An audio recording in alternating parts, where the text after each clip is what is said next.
bağırışıp duvardım, Goligan yetli güdür.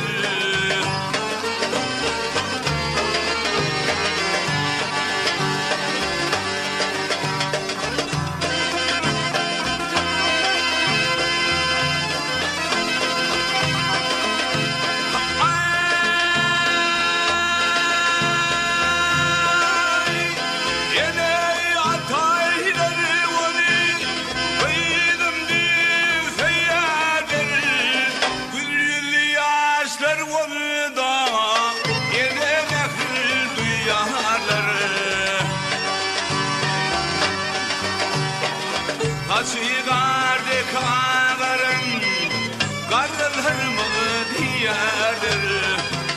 Düğünümü hep yaşa, hartlı soğutlu güdür.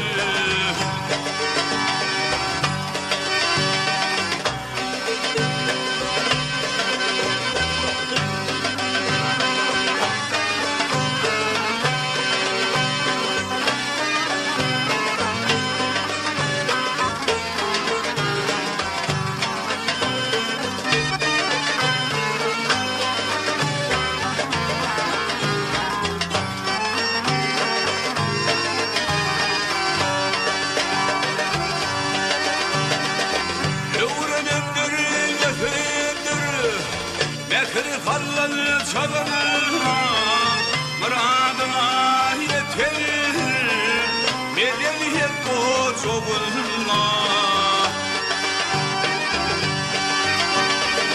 Türkmenistan payitahtım, aşkın hakkı çoğulma. O pateriye alem, dekeri hülatlı güdür.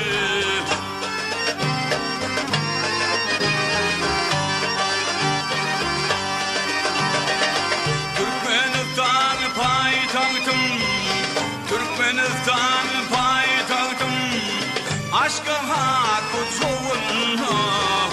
O pateriye alem, dekeri hülatlı güdür. O pateriye alem, dekeri hülatlı